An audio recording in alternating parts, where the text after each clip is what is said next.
How much dividend income will $100,000 generate? $100,000 is a great start to a retirement portfolio if you're younger, but how much money can you expect to receive from this much capital? Would it be enough to fund your car payment, cover your mortgage payment, or maybe even enough to cover your income needed for retirement? Perhaps it would be enough to provide peace of mind to see that regular income hitting your account regardless of whether or not you're working. Depending on your investing style, you might be surprised at how much you would receive from a $100,000 account. Take a look at how much dividend income that could generate and learn how you can maximize the profits to reach your goals quicker. My name is Chris, and I help teach people about money, personal finance, and investing. If you're interested in improving your financial future, make sure to subscribe to the channel and hit the like button if this video is helpful. It goes without saying that the amount of income you will receive depends on where your money is parked. You could invest in a general broad market index fund that will track the entire S&P 500. You could buy individual dividend stocks to maximize growth and income, or you could purchase a mixture of both. Dividend yields will vary based on the aggressiveness of your portfolio and should ultimately depend on how long until you retire. You don't want to be invested in solely income investments way before your projected retirement date simply because overall returns are lower with dividend-paying stocks. This is because they're not fast-growing companies, but rather older, blue-chip alternatives. High income is nice to have, but is ultimately irrelevant to younger investors. If you invest your entire $100,000 into a fund that tracks the S&P 500, you could expect an average amount of dividend income, meaning it won't be geared towards income or growth, but a combination. Since you're buying V-market, your income and overall returns, including capital appreciation, will be average. Currently, the S&P 500 has a dividend yield of about 1.5%. That means that you would receive $1,500 per year, or an average of $125 per month in dividend income. Payments are typically made on a quarterly basis, which would equate to $375 each quarter or every 3 months. While the dividend yield isn't particularly high, the overall return has averaged about 10% annually. Receiving this type of dividend income is ideal for the average investor because it provides a near-perfect combination of income and growth. Even if someone were to spend the entirety of their dividend payments, they would still see considerable investment growth over time. To achieve a higher growth rate but lower dividend income, one might choose to invest in an S&P 500 growth fund. A fund such as this would hold the fastest-growing companies that are held within the S&P 500. This is great for people who don't plan on retiring for quite some time and don't rely on their dividends. The yield will probably only be about 0.5% because many of the holdings are technology companies which pay little to no dividends.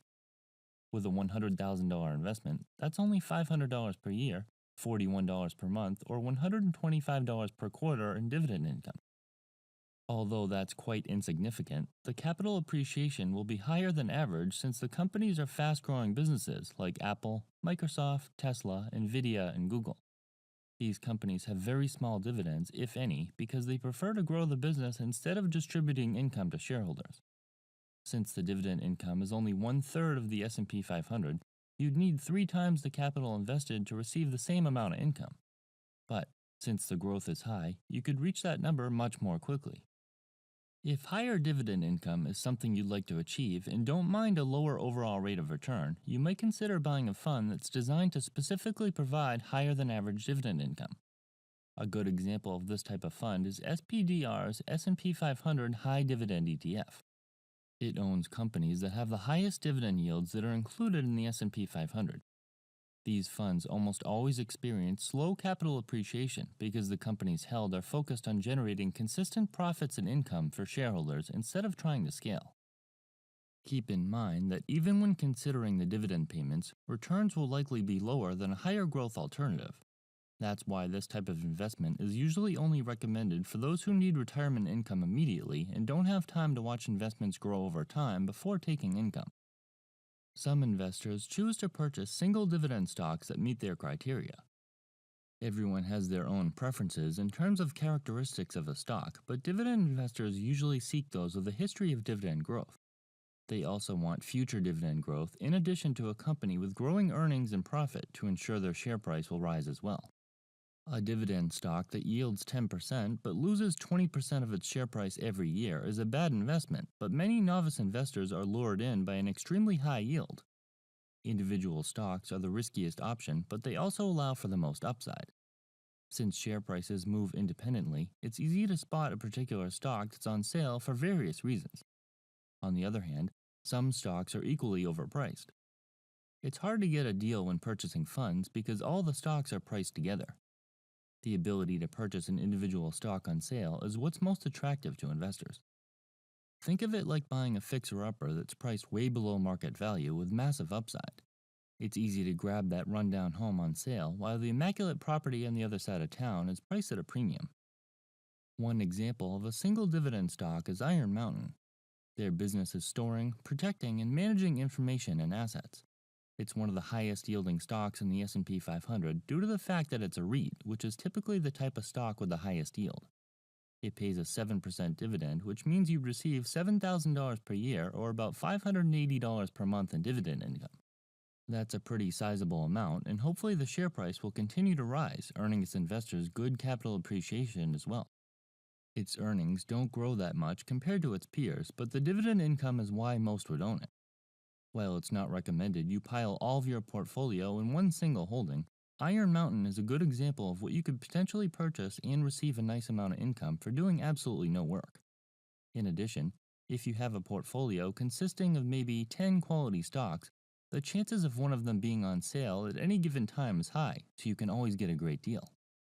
The amount of dividend income generated from a portfolio this size isn't exactly a large amount of money. That's not to say that some people wouldn't be comfortable with this amount combined with another source of income, such as a part-time job or maybe Social Security income. Considering the average Social Security benefit is about $1,500 per month, another few $100s in spending money is attractive.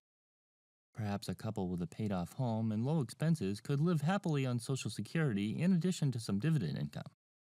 If a retiree is working a part-time job 20 hours per week at $13 per hour, that's about $1,000 per month, and dividend income would be nice to add to that. Otherwise, it could be enough to cover transportation expenses, a vacation fund, or even a small mortgage payment. Even though these income amounts aren't particularly high, the power of these dividends reinvested over time can be huge.